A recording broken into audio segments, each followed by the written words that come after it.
Hallelujah, adɔfoɔ Onyankopɔn hyira bebree. Ɛnɛ nso so ɛyɛ Nyame pɛ sɛ yɛhyia mu na yɛtie n'asɛm. Yɛsi asedanka wo Asafo Awurade wo din. Na megye di sɛ mo ho nso yɛ ɛwɔ Awurade mu. Ɛnɛ de Nyame ama yɛ ahoɔden foforɔ a na atwa sɛ yɛtwɛn n'anim agye ahoɔden a yɛde bɛnante wɔ da yi mu. Na kwankyerɛ na sɛ yɛbɛte n'ani da nyinara. Ɛwɔ anammɔntuo bi a yɛretu. Onyame nhyira wo. So I understand what Yesu din mu. Hallelujah.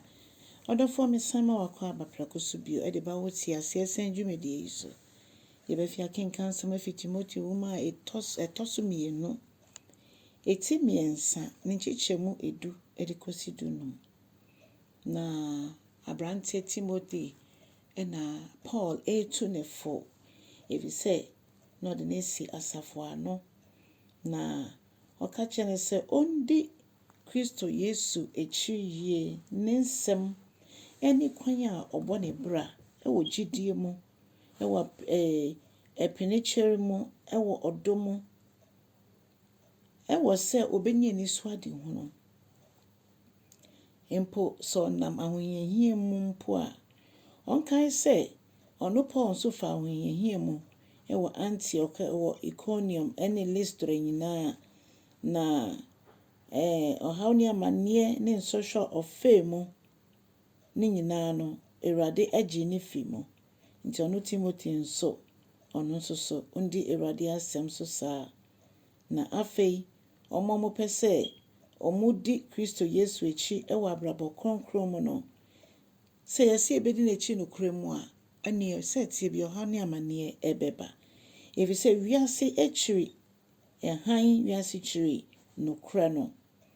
Inti gye sɛ wo a wosew deɛ wo ne ɔmo bɛkɔ no saa ne ɔmo pɛ na wiase pɛ ɛna wode bɛma ɔmo de a ɛne wobɛnya no tɔtɔɔtɔ. Na mmom no sɛ yɛbɛnante ɛwɔ nokora mu di a na yɛaka Kristo mu nokora di a ɛne yɛbɛfa ɔhaw ne amanneɛ mu. Ɛne yɛbɛfa nsɔhwɛ mu. Ɛne yɛbɛfa amanehunu mu. Yɛbɛfa ateetee mu. Ɛno na Paul pɛ sɛ ɔtwe Timothy adwene gyina so sɛ obi biara a ɔbɛfa saa kwan no so deɛ ɛsɛ sɛ yɛhu no sɛ ɔbɛfa ahohiahia mu. Nipa bɛpo yɛn na mpo sa nipa bɔnefoɔ ɛsɔre na ɔmo ɛdɔɔso na ɔmo kum nipa ɔmo bɔ epo ɔmo ɛfa kwati kwan so ɛde gye nipa kra po a Bible say mɛyɛ ma kwan so ɔmo bi abɛdaadaa yɛn. Ɛma obi andaadaa wo sɛ bɛsi menkɔ ɛha sɛ deɛ tatahwe na gya wo Nyankopɔn akyi. Daabi. Menyame ɛnyɛ wadeɛ nyinaa. Sɛ woyɛ ogyidini a wafa Kristo Yesu sɛ Awurade no kra agye nkwa deɛ. Bibie ni hɔ a ebetimi de atoto yɛ Nyankopɔn ho. Ɛno nti sɛ yɛmfa Kristo a wa womfa Kristo nso Onyame yɛ wadom sɛ wɔfa Kristo Yesu ayi wɔ Awurade no kra agye nkwa. Ɛfiri sɛ ɔno ne yɛ aguankɔbea ɔno ne yɛ dwanhwɛfoɔ. Ɔno ɛna wama yɛn daa nkwa na waka kyerɛ yɛn nso ɛwɔ Yohane asɛmpa ti du nkyekyɛmu aduonu nwɔtwe sɛ obi biara ntimi nyi yɛn ɛmfi ne nsɛm. Efisɛ ɔno wama yɛn daa nkwa. Nti adɔfoɔ ɛkyi so sɛ deɛ ne a kae sɛ yɛn dimafoɔ ne yɛkamafoɔ no ɔda so te ase. Ɔte agya ne nsa nifa so odi ma yɛn. Ti ɔhaw bi ɛnɛ mu bi a ɔbɛgye yɛn efiri mu. Na afei ɔse yɛnkɔ so ara na yɛnyɛ Onyankopɔn adwuma. Yɛnkɔ so wɔ Nyame dwumadie mu na yɛnsua ɛmfiri ne nsɛmpa no mu. Yɛhu nea yɛdi n'akyi na yɛnsua no. Hallelujah. Na afei ɔka kyerɛ Timothy sɛ fi nkɔlabrɛ mu ɛna wawofo akyerɛ wo twerɛsɛm no. Na twerɛsɛm a ɛma nkwagye na ɛma yɛ nyansa na ɛma yɛ nyagidie ɛwɔ Kristo Yesu mu.